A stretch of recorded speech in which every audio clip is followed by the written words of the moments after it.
Hello, this is David Doty from the IAB, and I'm sitting here with Brad Brinegar.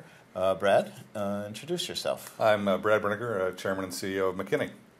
And we wanted to have a chat about some things that, some interests we share in common, and that we thought would be interesting to agencies, marketers, and publishers across the whole ecosystem. My first question, we started back a couple of years ago now, the Agency Advisory Board at the IAB. And as soon as we reached out to you and told you we were thinking about this, you stepped forward right away and said, hey, I want to be part of that. In fact, I want to be chair. So tell me a bit about that. Well, the IAB has always represented to us the juncture between the interests of the publishing community and the interests of the agency community. And the Mix Awards, which we were at McKinney pleased to have been the founding Best of Show winner at back in I guess that was 2006. Yeah, that goes back away. Yeah, it represented to us the understanding on your part that creativity and results in the online space are something that people had to be paying attention to. One of the things we actually learned was we were, of course, speaking diligently to and for our publisher members, and we were speaking diligently to and with the media agencies. And in the last couple of years, we've put out a call for a creative renaissance in interactive advertising. What do you think that means for brands? Emotional connections between people and brands are what matter. And right now, even today, even with your fine efforts, way too much of the inventory and way too much of the practice online is still about rational connections with people. Right. We're trying to find ways to use the web to do the same thing that TV did so wonderfully for the last 3/4 of the century, which is find different and new ways to engage people and brands where actually people have a chance to be part of that dialogue. Right. So it really is important for us to have a voice and let the publishers know where we think they can, in fact, create more powerful properties for themselves and for us as advertisers. Any advice you'd give publishers right now, the kind of ideas they can be bringing to you to say, okay, we've got an audience. We believe we have the right sort of size of ad spaces for you to fill in. Mm-hmm. What more can they be bringing to the table that will say, boy, to McKinney, I can bring that back to my client? I look at Huffington Post and Apple as two very interesting models for us right now. IAD is exactly the right conceptual framework for dealing with mobile technology. The ability to be in-app and right. Go behind the door of that app without leaving the app and be able to create any experience you want. Any experience is huge. Yeah. Very different model is the way Huffington Post is engaging its viewers in the dialogue around the news that it's creating. Yes. And really creating an active community of people within the site who very clearly are passionate about the stories that HuffPost is producing.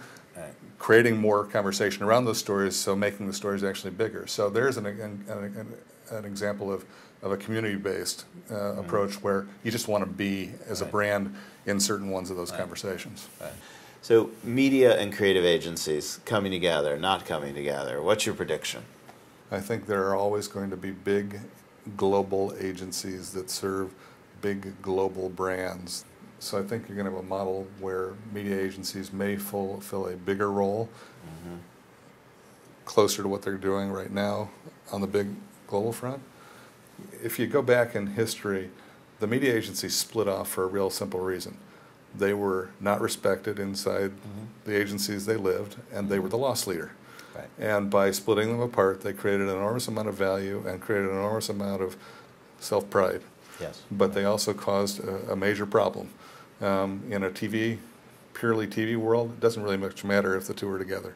But when you're really looking at how does this brand live, the media people and the creative people better be talking, and the strategy people better be working pretty closely together. What is the number one challenge you think that's facing the digital world in terms of just shifting share?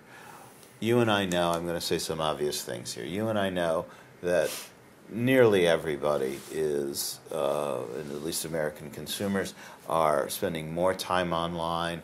They're spending less time in certain other media, and yet we're not seeing the share shift come along with it.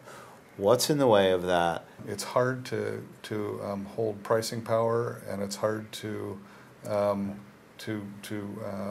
do anything that is economically smart for the industry when there's infinite supply.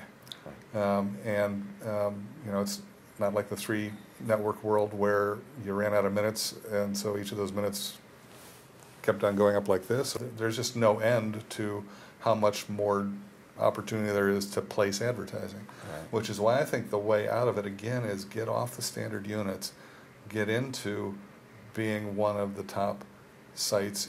If you're not the top 1 or 2 sites in your field of interest, I don't think you've got a good shot over the long haul. But if you want to be one of the top 1 or 2 in your field, it's not by how many ads you can sell, it's about how you can make it a more interesting place for an advertiser to show up. And so I think the share battle is really about being the place where engagement is the greatest and rewarding engagement. You say you don't want to give too much credit to others, so let me give you the opportunity to give some credit to yourself. So what's McKinney doing right now that you think is most fascinating? The program that we just finished a couple of months ago for Travelocity, which we called Seasons of Possibilities.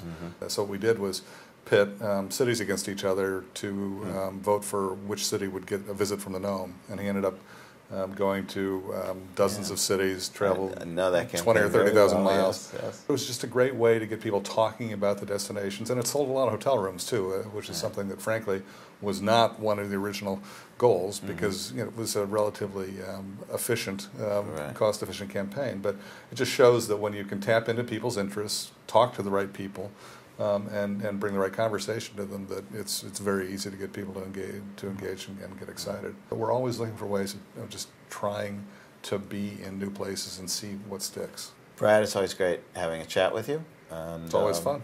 It's good to be here. Glad you come into the IAB and have this chat. I'm thrilled we have the board. And thanks, thanks for doing all you do for the Agency Advisory Board. Happy to do it. Looking forward to the next awards.